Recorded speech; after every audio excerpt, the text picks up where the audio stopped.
Assalomu alaykum. Dam olish tongida o'zlarining sevimli ko'rsatuvi bo'lgan, ya'ni Xayrli kun musiqiy dam olish dasturini tomosha qilishni boshlagan aziz yurtdoshlarimiz. Assalomu alaykum azizlar, qadri baland qadrdonlar. Bugun ham yana bir quyoshli tongni qarshi olyapmiz va kayfiyatlar a'lo bizda. Mana shu yozni jaziramasi bo'lishiga qaramasdan oila davrasida chiroyli kunlarni o'tkazayotgan azizlarimizga bugungi dam olish kuni ham ayni muddao bo'ladi degan umiddamiz. Demak, dasturimizni boshlamoqdamiz. Dam olish kuni uchun barcha ijodiy jamoamiz chiroyli bir dasturni tayyorlab qo'ygan va yaqin 1,5 soat ichida o'ylaymizki, biz bilan birga bo'lasiz va mana shu dasturlardan bahramand bo'lasiz. Muhayyoxon, e'tibor bergan bo'lsangiz, kecha va bugun havo harorati sal pasaydi. Jazirama sekin-sekin qaytyapti. Endi bugun desangiz to'g'riroq bo'ladi. Endi sal bugun sal salqinroq kechadan ko'ra, lekin kecha ko'chaga umuman chiqish tavsiya qilinmaydigan darajada yaxshigina issiq bo'ldi. Lekin aziz yurtdoshlar, mana shunday daqiqalarda o'ylaymizki, oila davrasida ko'proq vaqt o'tkazasiz va iloji boricha quyoshdan qochishni sizga tavsiya qilamiz. Va saqlanishni, aynan mana shu muhim yumushlaringiz bo'lmasa ko'chaga otlanmang. Bugun oilaviy uyda dam olishni reja qilsangiz, menimcha nurisiga Alloh nur bo'ladi. Chunki ma'lumotlarga ko'ra endi zararli quyosh nurlari ham juda kuchli ta'sir ko'rsatadigan kunlarda ekanmiz. Shuning uchun ham sog'liqqa e'tiborli bo'ling va uyda qolishingizni tavsiya qilamiz. Bir necha kun yozni jazirama chillasida albatta. Aziz yurtdoshlar, mana shunday ajoyib tavsiyalar bilan dasturimizni boshlaymiz va dastur avvalidan sizga a'lo kayfiyatni taqdim etish uchun studiyamizga mehmon ijodkorni taklif qilganmiz. Xushovoz, xushnafas ijodkorimiz aynan o'zlarining taronalari bilan yuraklaringizdan o'zgacha bir joy egallagan ijodkor Ruslanbek Rahmonovni birgalikda taklif qilamiz. Badiiy sahnamizga marhamat.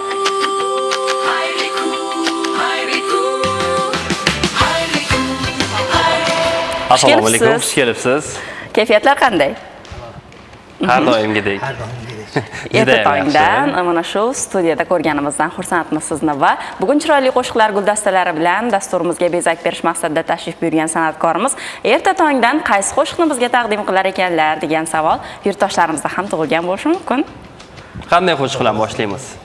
Toshkent Farg'ona yo'llarida mana shu ustozlar aytib o'tgan so'lim shu nazar bilan boshlaymiz. Juda yaxshi. Keling, unda taronani taqdim qilamiz, undan keyin suhbatlarga kirishamiz. Marhamat.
Tır boyu yar dumağı kechi sabah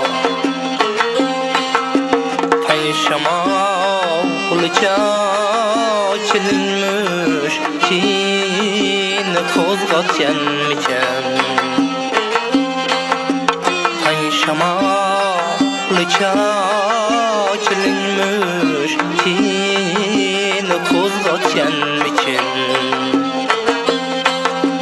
Çavçidek mastana pervaz eyleyende ul peri Çavçidek mastana pervaz eyleyende ul peri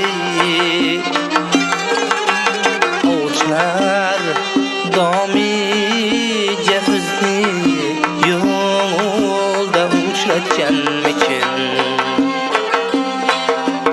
Avuçlar dami cefizni yolda uçlatkenmikin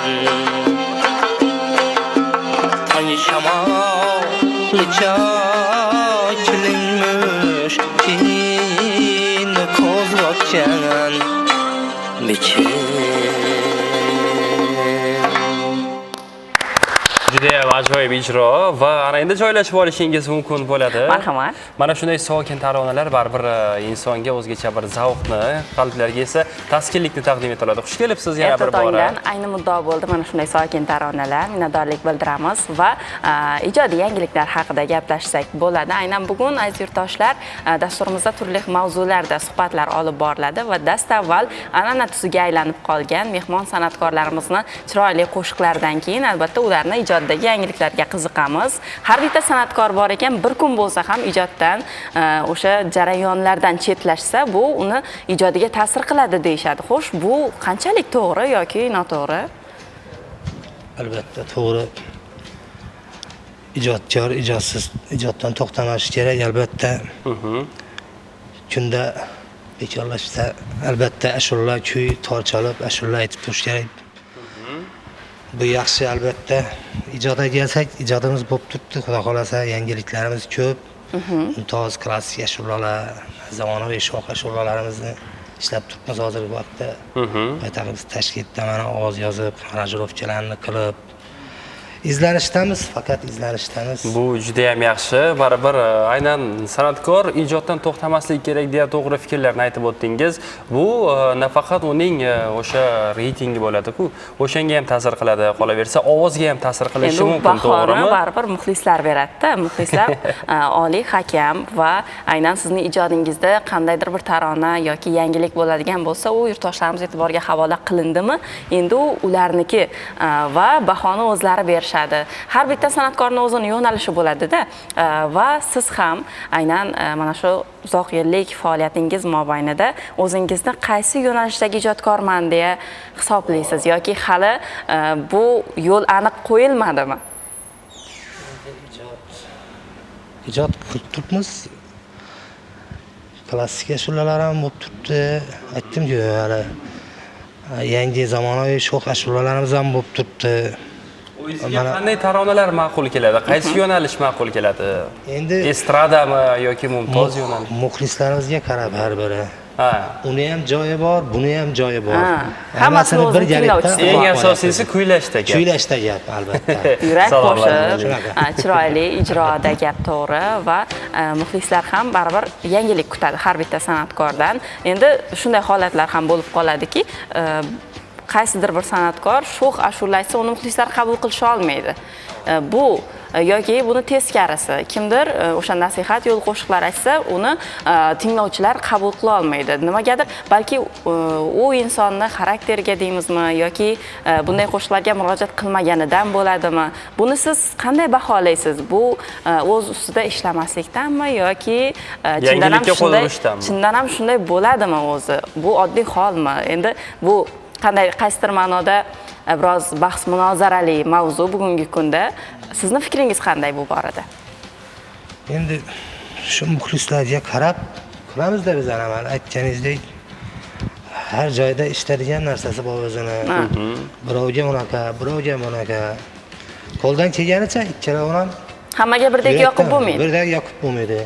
Baribir Qo'ldan 5 kelgancha. barmoq baravar emas. 5 barmoq mana. Yosh Juda. ulug'lar uchun, o'zini o'rnida, yosh o'rtalar uchun, mana yoshlarimiz uchun alohida o'ziga har qaysi o'ziga yetarlicha qilib turibmiz. Har xil davralar Har bor xil davralar bor. demoqchisiz. Shunga qarab qilyapmiz bizlar ham. To'ppa-to'g'ri, ijoddan charchamang. Har doim o'ylaymizki, yangi taronalar bilan siz dasturimizni kutamiz degan umiddamiz. Suhbatlarimizni biz sal keyinroqqa surib turamiz aziz yurtdoshlar, chunki basta ko'rib turgan Telegram bot manzilimizni sizga e'lon qilib o'tamiz. Aynan qaysidir yaqin insoningizni tug'ilgan kuni yoki esdan chiqmaydigan sanasi bo'lishi mumkin va siz ularni ushbu Telegram bot manzili orqali tabriklab qo'yishingiz yoki salom tabriklarni yo'llashingiz mumkin bo'ladi. Qisqa qilib aytganda, bevosita biz bilan aloqa o'rnatish vositasi aynan mana shu Telegram bot manzili bo'ladi. Bizga erta tongdan chiroyli suhbatlar mobaynida siz ham bevosita qo'shilishingiz mumkin. Aynan savollaringiz orqali galda bo'ladigan suhbatlarda mutaxassislarga bo'lgan savollaringiz bo'lsa, biz ularni o'qib eshittiramiz va o'z o'rnida sizni qiziqtirgan savollar javobini ham olishingiz mumkin bo'ladi. Albatta, Telegram bot manzilga noma yozishni boshlashingiz mumkin. Biz esa fursatdan foydalanib dasturning an'anaviy sahifalar taqdimotiga o'tsak bo'ladi. Ertalabdan chiroyli ma'lumotlarni, foydali bo'lgan ma'lumotlarni kun tarixi sahifasi orqali taqdim qilib borishga harakat qilmoqdamiz har galgi dasturlarimizda va aynan har bitta sanani o'ziga yarasha unutilmas bir voqealigi bor. Bugungi sanada xo'sh tarixda qanday iz qoldirgan sana sifatida bugun eslanadi? Mana shu savolga javobni hozirgi lavha orqali topishimiz mumkin bo'ladi. Marhamat.